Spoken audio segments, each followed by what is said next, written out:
ಈಗಾಗಲೇ ವಿಷಯವನ್ನು ಪ್ರಾಸ್ತಾವಿಕವಾಗಿ ಹೇಳ್ತಾ ಇರಬೇಕಾದ್ರೆ ಪ್ರಕಾಶನನ್ನ ನನ್ನ ಹೊಗಳಿ ಹೊನ್ನ ಶಿವಲೆಕ್ಕೇರಿಸಿದ್ರಯ್ಯ ಅನ್ನುವಂಗೆ ಅತಿ ಹೊಗಳಿದ್ದಾರೆ. ಅದು ಅಷ್ಟೊಂದು ಹೊಗಳುವಂಥ ಕೆಲಸ ಇಬ್ಬರು ಏನು ಮಾಡಿಲ್ಲ.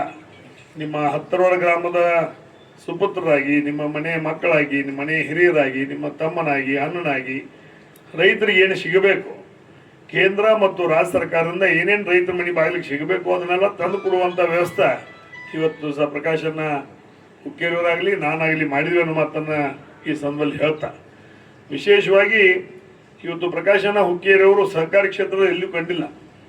ಆದರೂ ಸಹಿತ ಅವರು ಕಳೆದ ತನ್ನ 50 ವರ್ಷದ ಒಂದು ರಾಜಕೀಯ ಜೀವನದಲ್ಲಿ ಇವತ್ತು ವಿಧಾನಸಭೆಯ ಸದಸ್ಯರಾಗಿ, ಮಂತ್ರಿಗಳಾಗಿ, ಲೋಕಸಭೆ ಸದಸ್ಯರಾಗಿ, ಮಂತ್ರಿಗಳಾಗಿ, ಹೀಗೆ ವಿಧಾನ ಪರಿಷತ್ತಿನ ಸದಸ್ಯರಿದ್ದರೂ ಸಹಿತ ಇವತ್ತು ಚಿಕ್ಕೋಡಿ ತಾಲೂಕು ಇರ್ಬೋದು, ಹುಕ್ಕೇರಿ ತಾಲೂಕು ಇರ್ಬೋದು, ಯಾವುದೇ ತಾಲೂಕಿನಲ್ಲಿ PKPSಗಳಿಗೆ ಒಂದೊಂದು ತಾಲೂಕಿಗೆ ಒಂದೊಂದು PKPSಗಳು 25-30 ಲಕ್ಷದವರೆಗೆ ಇವತ್ತು ದಿವಸ ಕಟ್ಟಡ ನಿಧಿಯನ್ನು ಕೊಟ್ಟಂತ ಕರ್ನಾಟಕದಲ್ಲಿ ಯಾವುದಾದ್ರೂ ಏಕೈಕ ಒಬ್ಬ ರಾಜಕಾರಣಿ ಅಥವಾ ಇವತ್ತು ದಿವಸ ಒಬ್ಬ ಶಾಸಕರು, ಒಬ್ಬ ಮಂತ್ರಿಗಳು, ಒಬ್ಬ ಲೋಕಸಭಾ ಸದಸ್ಯರು ಯಾರಾದರೂ ಇದ್ರೆ ಅದು ಪ್ರಕಾಶನ ಹುಕ್ಕೇರಿ ಅಂತ ನಾವು ನೆನೆಸ್ಕೋಬೇಕಾಗ್ತದೆ ಮಾತನ್ನು ಹೇಳಿ.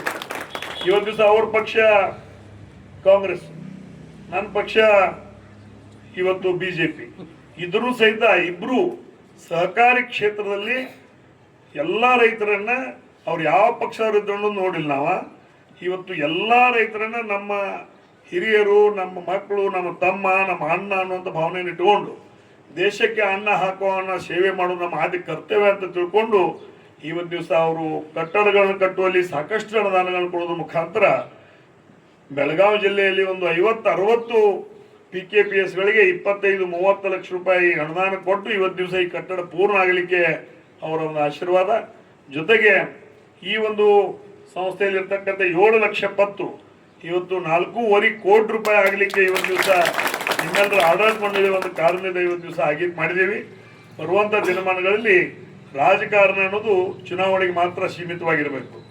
ಈ ರಾಜಕಾರಣ ಚುನಾವಣೆಗೆ ಮಾತ್ರ ಸೀಮಿತವಾಗಿರೋದ್ರ ಮುಖಾಂತರ ಸೌಜನ್ಯವಾದ ಶ್ರದ್ಧೆ, ಭಕ್ತಿ, ಪ್ರೀತಿಯನ್ನು ಇಟ್ಕೊಂಡು ಇವತ್ತು ದಿವಸ ಸಮಾಜದಲ್ಲಿ ನಾವೆಲ್ಲ ಇರಬೇಕಾಗ್ತದೆ. ಎಲ್ಲ ಹಂತದಲ್ಲಿಯೂ ನಾವು ರಾಜಕಾರಣ ತಂದ್ರೆ ಇವತ್ತು ಊರುಗಾರಿಕೆ ಮಾಡೋದು ಬಹಳ ಸಮಸ್ಯೆ ಆಗ್ತದೆ. ಆ ಒಂದು ನಿಟ್ಟಿನಲ್ಲಿ ಇವತ್ತು ವೇದಿಕೆ ಮೇಲೆ ಅವರು ಕಾಂಗ್ರೆಸ್ದವರಾಗಿ ಅವರದಾರ, ನಾನು BJP ಮಾಡಿದ್ದೀನಿ. ಆದರೆ ನಿಮ್ಮ ಸಲುವಾಗಿ, ರೈತರ ಸಲುವಾಗಿ ನಮ್ಮಿಬ್ಬರು ಭಾವನೆಗಳು ಒಂದೇ. ರೈತರು ಉದ್ಧಾರ ಆಗ್ಬೇಕು. ಮೊದಲು ರೈತರು ಉದ್ಧಾರ ಆದ್ರೆ ನಮ್ಮ ದೇಶ ಉದ್ಧಾರ ಆಗ್ತದೆ, ರೈತರು ಸದೃಢ ಆದ್ರೆ ನಮ್ಮ ದೇಶ ಸದೃಢ ಆಗ್ತದೆ ಅನ್ನುವಂಥ ಭಾವನೆಯಲ್ಲಿ ಅವರು ಸಹಿತ ಅವನ ಕೆಲಸ ಕಾರ್ಯಗಳನ್ನು ಮಾಡಿದ್ದಾರೆ. ನಾನು ಸಹಿತ ನನ್ನದೇ ಆಗಿರ್ತಕ್ಕಂಥ ಕೆಲಸ ಕಾರ್ಯಗಳನ್ನು ಮಾಡಿದ್ದೀವಿ. ಆದರೂ ಸಹಿತ ಇಂಥ ಒಂದು ಇಳಿ ವಯಸ್ಸಿನಲ್ಲಿ ನಾ ಬಹುಶಃ ಗಣೇಶ್ ಬರ್ಬೋದು ಅಂತ ತಿಳ್ಕೊಂಡಿದ್ದೀನಿ.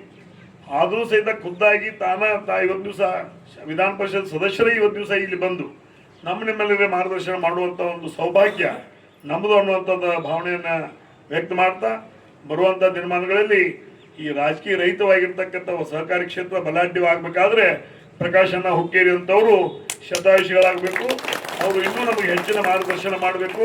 ನಾವೆಲ್ಲರೂ ತಪ್ಪಿದರೆ ಒಪ್ಪಿದರೆ ಬುದ್ಧಿ ಮಾತನ್ನು ಹೇಳುವಂಥ ಕೆಲಸ ಅವ್ರದ್ದು ಮಾಡೋದ್ರ ಮುಖಾಂತರ ಈ ಸಮಾಜದಲ್ಲಿರ್ತಕ್ಕಂಥ ಸಹಕಾರಿ ಕ್ಷೇತ್ರವನ್ನು ಇನ್ನೂ ಎತ್ತರಕ್ಕೆ ಬೆಳೆಸೋದ್ರ ಜೊತೆಗೆ ರೈತರಿಗೆ ಮನೆ ಬಾಗಿಲಿಗೆ ಎಲ್ಲ ರೀತಿಯ ಸೌಲಭ್ಯಗಳನ್ನು ಹೋಗಿ ತರಿಸುವಂಥ ಕೆಲಸ ಅವರು ನಾವು ಕೂಡಿ ಮಾಡ್ತೀವಿ. ಇವತ್ತು ಕಟ್ಟಡ ಆಗಿರ್ಬೋದು, ಇನ್ನೂ ಮ್ಯಾಗಿನ ಮಜಲ್ ಒಂದು ಕಟ್ತೀವಿ ಅಂತೀರಿ.